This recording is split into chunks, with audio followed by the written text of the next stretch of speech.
ఉపాధి కార్మికులకు వేతన బకాయిలు తక్షణమే చెల్లించాలంటూ ఏపీ వ్యవసాయ కార్మిక సంఘం ఆధ్వర్యంలో పశ్చిమ గోదావరి జిల్లా నర్సాపురం మండలం పరిషత్ కార్యాలయం వద్ద ధర్నా నిర్వహించారు. ఈ సందర్భంగా సంఘం జిల్లా నాయకులు కౌరు పెద్దిరాజు మాట్లాడుతూ ఒక్క నర్సాపురం నియోజకవర్గంలోని 3 కోట్ల రూపాయలు పైనే బకాయిలు ఉన్నాయన్నారు.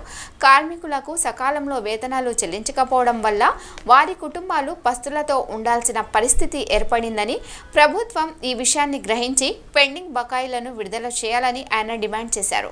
డబ్బులు ఇవ్వకపోవడం, 3 నెలలుగా డబ్బులు ఇవ్వకపోవడం,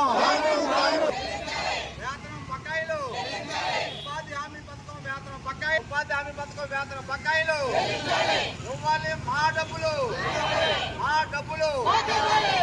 కూలీల పట్ల ప్రభుత్వాల నిర్లక్ష్యం, కూలీల పట్ల ప్రభుత్వాల నిర్లక్ష్యం, కూలీల పట్ల ప్రభుత్వ నిర్లక్ష్యం, కూలీల పట్ల ప్రభుత్వ నిర్లక్ష్యం, కూలీల పట్ల ప్రభుత్వ నిర్లక్ష్యం. మా డబ్బులు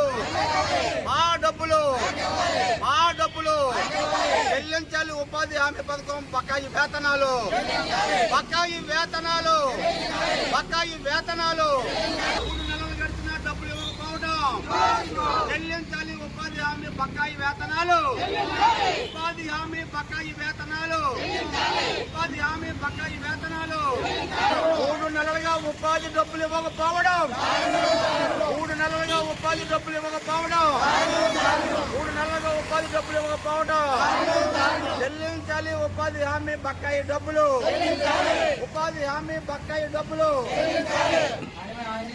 వస్తారులే.